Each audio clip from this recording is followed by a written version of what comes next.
royal news, Catherine, the Princess of Wales, has undergone abdominal surgery, and she will not be seen as a working royal probably until into April, as she is scheduled not to undertake any royal engagements until after Easter. This is huge news and a huge change for Catherine, who has obviously taken some time off after having children and everything, but this is some pretty major surgery here, which we can deduce from some of the details that they included. And in addition to that, it was also announced a little bit later that Charles is also undergoing surgery for an enlarged prostate next week. So we have a lot of health news going on within the British royal family, and we will talk a little bit about this today because all the complexities around it, a lot of people are speculating both positively and negatively, but it's important to deduce what we can from the statement without going too far into the realm of speculation. So if you guys haven't been to Royal News Network, my name is Brittany. I provide y'all compelling royal commentary about the latest royal news like this breaking news today. So if you want to hit that subscribe button and get a little bit of the behind the scenes things, I'd love to have you back. And let's get back into this news with Catherine and Charles, because this is absolutely huge and massive. We really haven't had any sort of indications of something like this in quite a while. Catherine obviously was hospitalized for a little bit while undergoing severe morning sickness with George. And obviously that resulted in something huge, which is actually a nurse picked up a crank call from Australia, gave away a little bit, not much detail of the princess's personal medical information. And because of all the stigma attached to that, the woman ended up actually taking her own life. So this is a very, very serious situation. And I don't think Catherine would stay in the hospital unless she really, really had to. And it sounds like this situation is quite serious. And now, while I think she'll have her full recovery and everything, I don't think this is necessarily a super easy procedure, and obviously something rather invasive. So let me read to you the post that Kensington Palace made. It says, Her Royal Highness the Princess of Wales was admitted to hospital yesterday for planned abdominal surgery.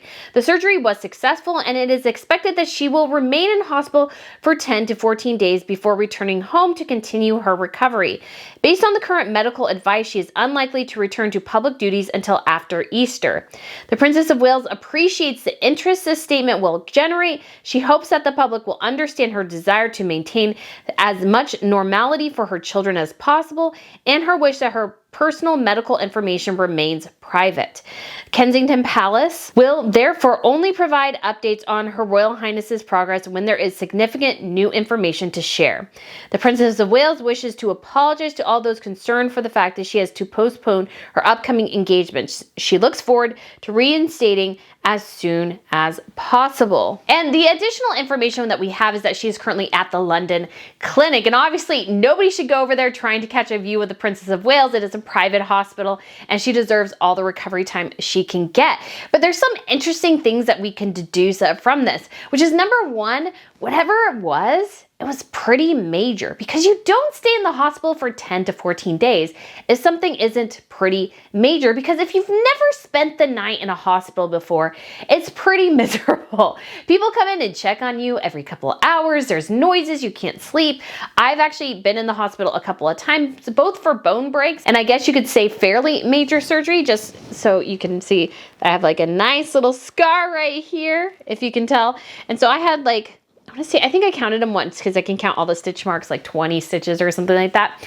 And I have had for surgery on my foot. So I stayed a couple of nights after the operation for my foot and then only a night for my wrist. And those were pretty major surgeries. Obviously I had hardware included, but when it comes to her abdominal surgery, that it's going to take 10 to 14 days tells me that it wasn't a simple procedure, because you can do simple abdominal procedures because they have all these little tools now where they can do kind of microscopic things and everything and get in and out pretty quickly without disrupting too much of the tissue. Staying 10 to 14 days tells me whatever they had to do was pretty major, because obviously they're worried about perhaps rupturing, recovery, stitches, those sorts of things. So they are worried about that. Could the surgery have been easy? Of course. And although I did notice when I read through it again, it doesn't say she should be expected to make a full recovery. So it's entirely possible, again, not totally going into the realm of speculation, but could be said that this may be something that affects her the rest of her life. I hope that it is something that she is able to recover from fully, but we can deduce that whatever it was pretty major. They don't keep you 10 to 14 days without it being something that they're pretty worried about, whatever reactions and those sorts of things. And they want to keep her monitored. And we also know, because of what happened with the nurse when she was having her morning sickness, that I doubt she really wants to stay in the hospital all that long. Again, staying the night in the hospital is no fun at all. So I'm sure if she could go home and stay with her children and family, she probably would. But her medical doctor said, hey, you really need to stay here for this period of time, even though she could probably have excellent care at her home. Because of the potential complications and the need to have doctors and staff members nearby, they said, really for this time period, you need to stay here just so we can monitor you as best as possible and avoid any further complications, whatever they might happen to be. So again, not really trying to delve into the realm of total speculation on what the condition is.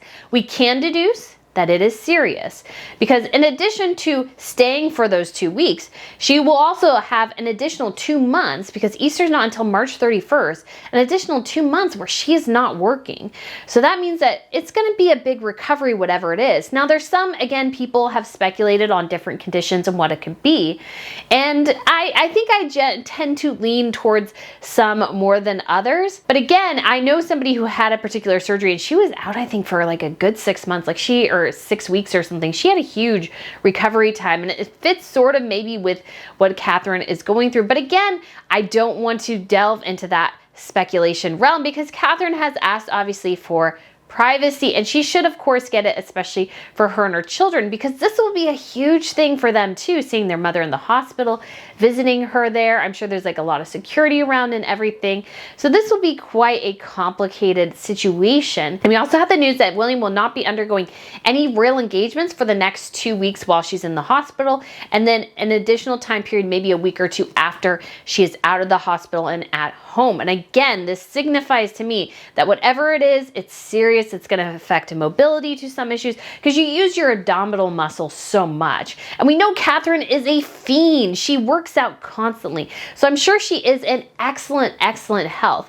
But sometimes even the healthiest among us can develop certain issues. So I'm sure they are evaluating all those things. It'll probably be really hard for Catherine to sit still for that period of time going, ugh, I wish I could be outside and working out and doing things. But she just can't. But I'm sure, again, it'll be nice to have her children and her family around. I'm sure her parents will be great help to her as well. And I'm sure she will be able to recover, but also as well, I'm sure this will be a long rest. And with William being out as well, again, this will be a huge shakeup in the Wales' schedule. And we can also deduce as well that while this wasn't an emergency, it wasn't necessarily something that was planned super in advance to begin with. It sounds like it was something that came up rather suddenly. And if you haven't had surgery, like when I broke my foot, I actually had to wait a week between when I broke it and when I had my surgery because of the swelling issues and those sorts of things. And so I had to be on bed rest for that time, which is not that much fun. But when you're on plenty of powerful pain drugs, you kind of tend to sleep through it. But anyways, so I know from that instance, even though technically it was an emergency, because definitely didn't plan to break my foot, it was something where they could plan it ahead of time. Now, when it came to breaking my wrist, they may have waited a bit of time, but I was actually on vacation in Hawaii when that occurred, so they had to do it right away. So this is my permanent reminder of Hawaii right here. Never goes away. And there's supposedly like a plate and 8 or 9 screws in there. So it's pretty serious. And obviously you recover a bit more from those things, but it does take time. I know, at least when it came to my wrist, like they had me undergoing occupational therapy 2 weeks afterwards, and you can't really bend your fingers well, and things hurt and things just don't move well. But I actually had a great recovery. My foot, not so much, because they didn't really have me in physical therapy. I'm not sure why. I like really broke my foot. So I still have issues with that. This one, not so much. But again, recovery does take time. And I broke my foot in December. By April, I was still walking with a boot. I could think maybe I could walk without it, but I still had to have the boot for certain instances. And we did go on vacation, and I definitely did play up the boot a bit, not gonna lie. And so, again, all these things take time and recovery, and it just signifies, again, the seriousness of this matter. So if you haven't had surgery or anything, you don't have family members who have spent times in hospitals and those sorts of things, you might not realize that, but this is a very significant thing, because if they could have her in and out, they would, and I'm sure she would prefer the same. But since that is not happening, again, we can conclude whatever is it's serious, and I wish her all the best and a speedy recovery, because again, it is just no fun to be sick, to be injured, to have stitches. They're uncomfortable, they take them out, they hurt, everything. It's just very frustrating. So I'm sure Catherine cannot wait to go home. And then we also have the news that came out shortly later, which was very sweet because I thought it was a way for Charles to take some of the attention off of Catherine, was he announced that his prostate is a little enlarged and that he is having surgery next week. And again, prostate enlargement is fairly common for men, so this is not a huge worrier. He will actually probably be in and out, maybe spend a night in the hospital. His stay in the hospital will be much shorter than Catherine, so his procedure is technically probably a lot more minor than hers is, but he is undergoing it, and he says in his statement, in common with thousands of men each year, the king has sought treatment for an enlarged prostate. His Majesty's condition is benign and he will attend hospital next week for a corrective procedure. The king's public engagements will be postponed for a short period of recuperation. So again, he's undergoing surgery, but he's also letting people know, hey, this is common, and it's just a wonderful way to take some of the attention off Catherine, because most of the time royals would announce that after they're in the hospital. And they do that for particular reasons, for privacy issues and those sorts of things. And I think that's perfectly acceptable to do that, because you don't want to again have a crowd of journalists around before you even get into the hospital. You want them to be removed from that. Like obviously when it came to the birth of Charlotte, Louis, and George, obviously they wanted people to attend because that's part of being royal, but at the same time, they don't want everybody congregating around this hospital for their arrival and exit. And so they do make these sorts of announcements, and I think it's very important that they do so after either the procedure is done, which they did with Catherine, and letting us know that, hey, this has happened and this is why Catherine will not be at particular engagements. So hoping that the king has a speedy recovery as well, hoping all the best for Catherine and Charles. So guys, let me know what you think of this latest royal news. Thanks for watching, and I look forward to seeing you again soon. Bye.